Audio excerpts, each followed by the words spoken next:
무량수경의 근본 바탕, 부처님이 설하신 일체 경전엔 모두 다 정확한 이론이 있어 우리에게 의제처가 되어주니 우리는 당연히 믿어야 합니다.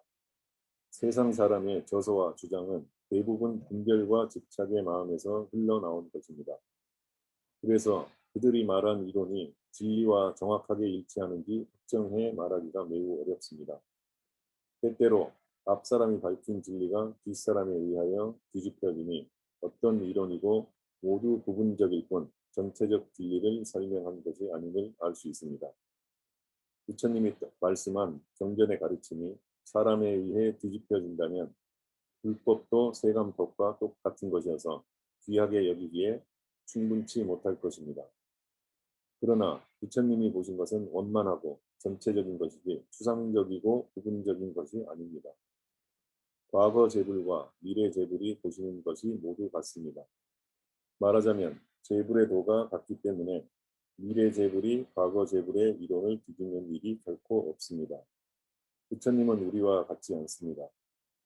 우리가 무엇인가 볼 때에는 안식을 사용하고 들을 때에는 이식을 사용하지만 부처님과 대보살은 진실한 마음을 사용합니다.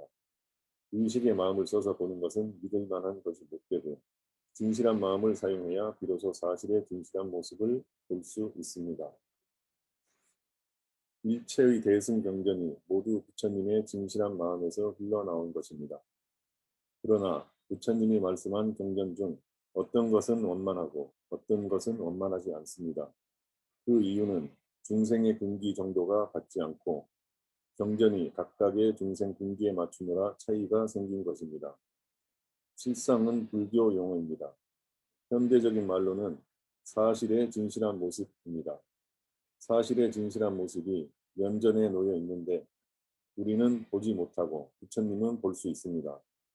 부처님은 진실한 마음을 사용해 모든 사물을 비춰보지만 우리는 망심을 사용해 헛것을 봅니다. 대승경전에서는 진실한 마음은 망념을 여인다고 항상 말씀합니다. 움직이는 망념이 있으면 고요한 진심이 아니니 진심 속에는 망념이 없습니다. 그리고 마음속에 조금의 망념도 없으면 마음이 평등해집니다.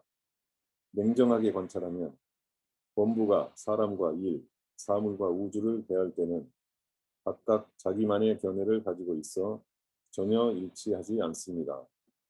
망상이 많고 적음과 깊고 얕음의 차이가 있어 그에 따라 견해가 크게 달라지기 때문입니다. 부처님 마음은 평등하고 고요하기가 깊은 물과 같아 작은 물결조차 없습니다. 그러나 범부 마음은 끊임없이 움직이니 기복이 생기고 불안정합니다. 그래서 바깥 경계에 미혹되고 전도되는 것입니다.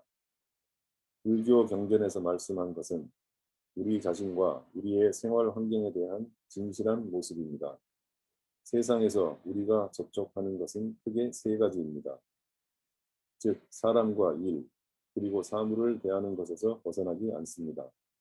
만약 깨닫게 되면 우리의 사유작용에 잘못이 없게 됩니다. 그러나 경계에 미혹되면 생각, 견해, 방법이 모두 정확하지 못하고 그 결과 육도 윤회에 빠지게 됩니다. 스스로 업을 짓고 스스로 과보를 받는 것이지 불보살이나 하나님 혹은 염라대왕이 그렇게 되도록 안배한 것이 결코 아닙니다. 먼 과거로부터 줄곧 우리가 해결할 수 없었던 문제가 마음의 청정을 회복하는 일이었습니다. 마음을 청정하게 회복하는 것이 바로 윤회 문제를 철저하게 해결하는 방법입니다. 그 이후로는 더 이상 윤회의 고통을 받지 않게 될 것이니 수행의 관건이 바로 여기에 있습니다. 대승경전에 설명된 실상의 내용은 읽으면 읽을수록 더욱 모호해지니 수학자들이 이해하기엔 대단히 어렵습니다. 경전에서는 존재의 참 모습은 형상이 없다고 말씀하기도 하고 다시 존재의 참 모습은 형상이 없지 않다고 말씀하기도 합니다. 사실의 진실한 모습, 즉 실상은 문자로 표현할 수도 없고 상상할 수도 없는 것입니다. 동시에 배우는 사람이 언어나 문자에 집착할까 봐 부처님이 염려하셨습니다. 그래서 같은 뜻의 다른 명사들, 즉 진여, 본성, 원각 등을 다양하게 말씀하셨습니다. 마명보살이 대승기신론에서 진여를 해석하길 일체 법이 오직 망념에 의해 차별이 생긴다. 만약 망념을 여의면 일체 경계의 모습이 없어진다. 이런 이유로 일체 법이 본래부터 언어를 여의었고 문자를 여의었으며 마음의 경계 범위를 여의었다. 실경에 평등하고 달라지지 않으며 파괴될 수 없다. 오직 한 마음일 뿐이니 그러므로 진여라 이름한다고 말씀했습니다. 따라서 언어에 집착하면 안 됩니다. 그리고 문자는 언어의 부호입니다. 명사와 수어는 도구에 지나지 않으니 더 이상 집착해서는 안 됩니다. 마음의 경계는 사고작용을 말하니 진여를 생각으로 알 수 없습니다. 우리의 사상은 의식의 작용일 뿐입니다. 부처님이 말씀한 법은 진여 본성에서 흘러나온 것이고 우리들의 사상과 언어는 의식에서 흘러나온 것입니다.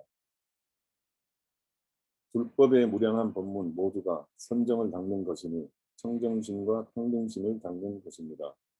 정토종에서는 아미타불의 명호를 끊임없이 염송해 일체의 망상, 분별, 집착을 남김없이 다 소멸시키고 진여 자성의 청정함, 평등함, 깨달음을 회복하는 것을 목표로 합니다. 참선에서 화두를 참고하고 마음을 관조하는 것과 밀종에서 진언을 외우며 친구의 삼업이 상응하게 하는 것 모두가 같은 목표에 도달하고자 하는 것입니다. 그래서 부처님은 법문이 평등해 높고 낮음이 없다고 말씀하셨습니다. 또한 부처님은 존재하는 일체 현상의 모습이 모두 다 허망하다고 말씀하셨습니다.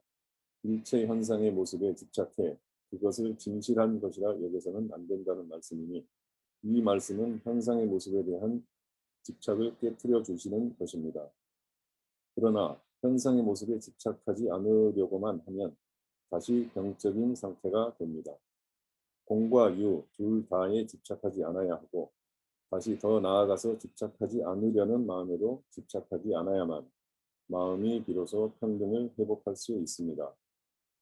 수행 방면에서 논하면 또 다른 뜻이 있습니다. 존재하는 일체 현상의 모습이 모두 다 허망하다는 것은 마음속의 망상을 말씀한 것입니다. 율법에서는 이것을 법상유식이라 말하는데 우리가 이것을 이해하기는 참으로 어렵습니다. 성문과 영각도 이해할 수 없고 보살도 7지 이상 수행해야 제법의 열질상을 볼 수 있습니다. 부득이 비유를 들어 말하겠습니다. 우리는 눈으로 본다고 말하지만 교실 안에 있는 많은 도반들을 보는 것이 정말 눈입니까? 눈에는 분별의 능력이 없으니 그것은 사진기의 렌즈에 분별의 능력이 없는 것과 같습니다.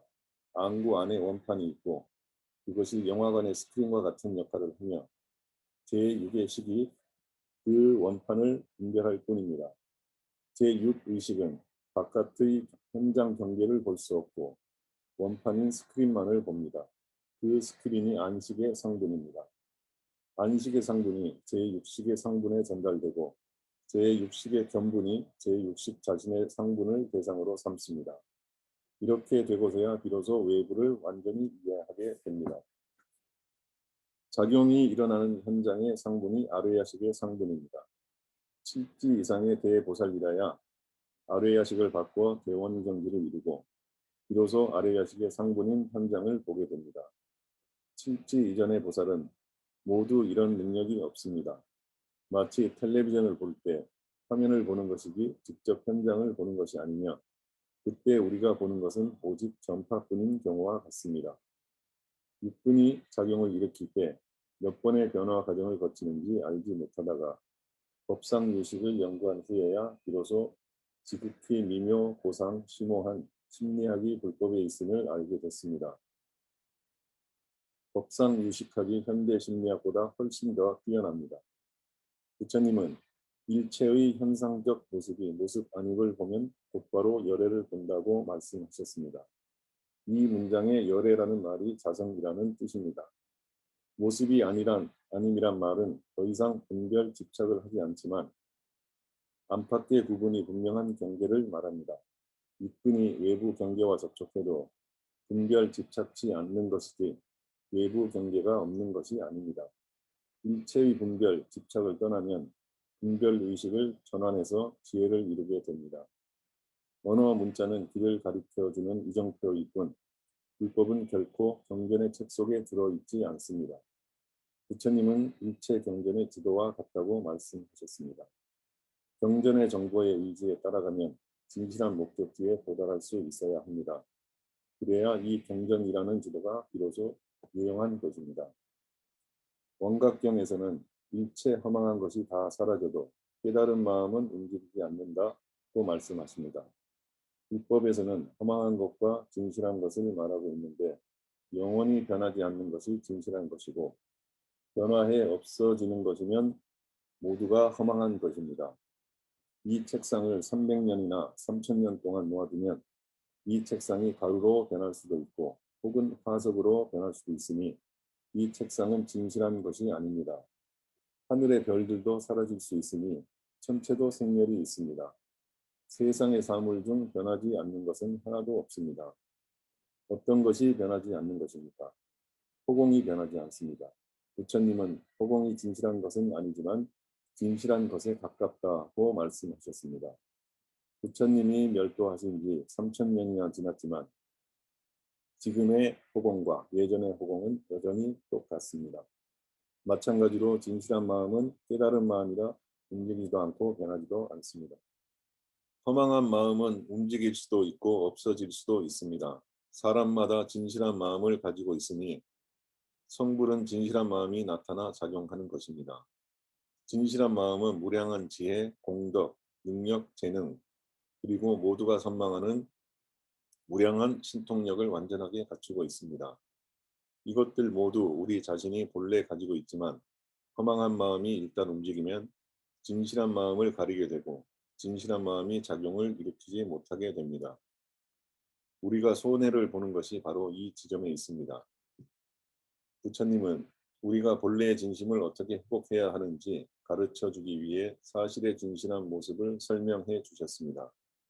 어떻게 회복해야 하는가 하는 문제는 전적으로 자기 자신의 수행에 달려있지 옆 사람이 대신 수행해 우리를 도와줄 수는 없습니다. 아미타불은 우리를 위해 매우 훌륭한 수행 도량을 만들어 주셨습니다. 그곳의 가장 큰 장점이 무량한 수명을 누릴 수 있다는 점입니다. 수행하기에 충분한 시간이 있고 또 가장 훌륭한 스승인 시방제불이 계시며 우리는 41단계의 법신보살과 함께 공부하게 됩니다. 그곳은 이와 같이 인간관계의 환경이 최고로 훌륭하고 물질 환경도 가장 뛰어납니다. 이 사바세계에서는 일을 힘들게 해야 하고 가족과 권속을 이끌어야 하니 그 번뇌가 무량하지만 서방세계에서는 물질적 생활이 타화 자제천을 뛰어넘습니다. 정토를 수행하는 사람은 미혹을 다 끊고 진실한 경계를 증득하려 하지 않습니다. 단지 현재 작용하고 있는 망념만을 없앨 뿐입니다. 또 일심불란의 경지를 구하지도 않으니 일심불란의 경지를 구하려고 할수록 마음이 점점 더 어지러워지기 때문입니다. 단지 일심으로 아미타불의 명호만을 끊임없이 염송해 가다 보면 성공하게 됩니다.